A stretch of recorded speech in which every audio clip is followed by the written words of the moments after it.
News at 10 starts right now. Now on Fox 17 News, Art Prize 2014 in full swing. We're speaking with an artist who's honoring a public safety officer who was killed in the line of duty. Frustrated passengers facing another day of delayed and canceled flights following a fire at an air traffic control center. More on the man police say is responsible and the charges he's facing. The Obama administration offering to automatically re-enroll those already signed up for Obamacare, why some are warning of potential problems. And inspired by loss, one family in West Michigan paying it forward in honor of a boy who lost his battle with cancer. First on Fox, exhibits for this year's Art Prize range a variety of topics and materials, and one entry in the window of Grand Rapids Police Department is helping the family of a fallen officer keep the memory of a loved one alive. Good evening, I'm Paul Cicchini. Thanks for staying with us for a late edition of Fox 17 News. Our Troy Campbell has more on a tribute to former Kalamazoo Public Safety Officer Eric Zapata. Yeah, here at the CWD downtown studios, very busy night. If you take a look, still plenty of people out. The weather is beautiful. A lot of people telling us that the first Saturday of the art competition is usually actually the busiest. And I can also tell you that there's now been 100,000 votes in the competition. Now, one exhibit in particular, it's helping the family of fallen Kalamazoo Public Safety Officer Eric Zapata continue to grieve through art. He was a simple person, a dad, a police officer, a father, a son. He had it all.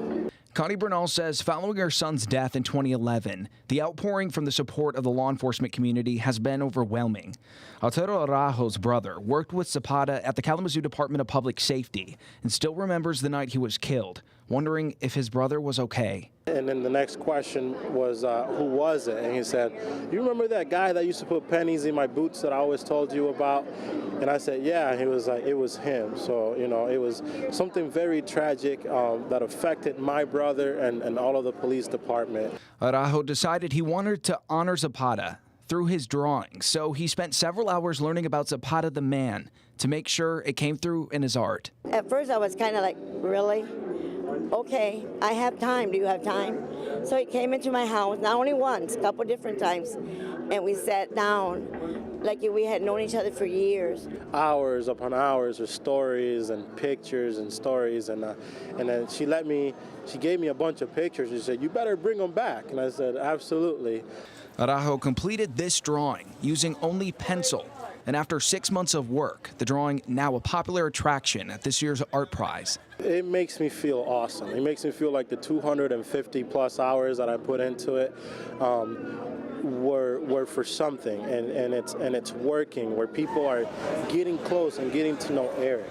The drawing, hanging in the window of the Grand Rapids Police headquarters, is something Zapata's mother, Connie, says is so realistic that every time she looks at it, she's overcome with emotion.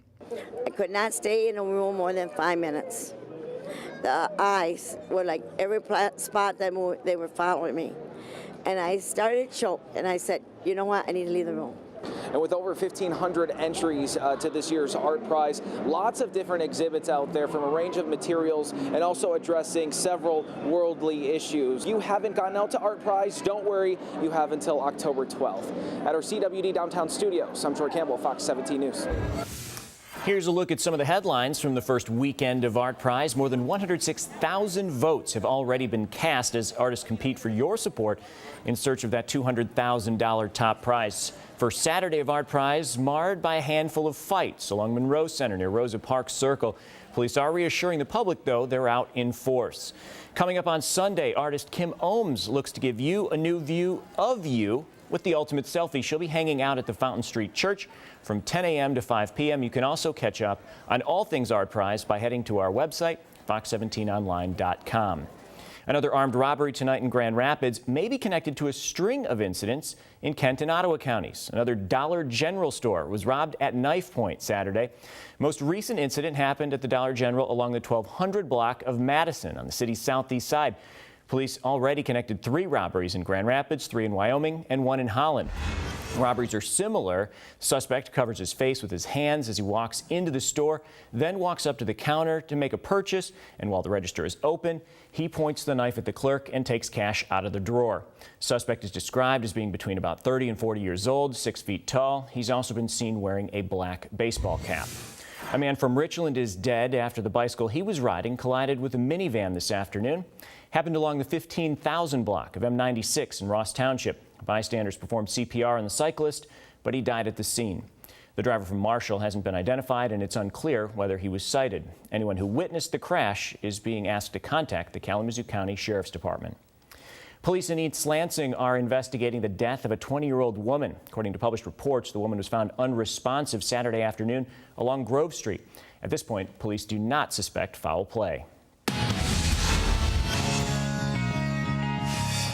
Let's check in with meteorologist Kevin Craig. Kevin, the weather's been perfect for the first few days of Art Prize, but how much longer is it going to last? We got a couple of more good days out of it, and actually probably a few more than that, Paul.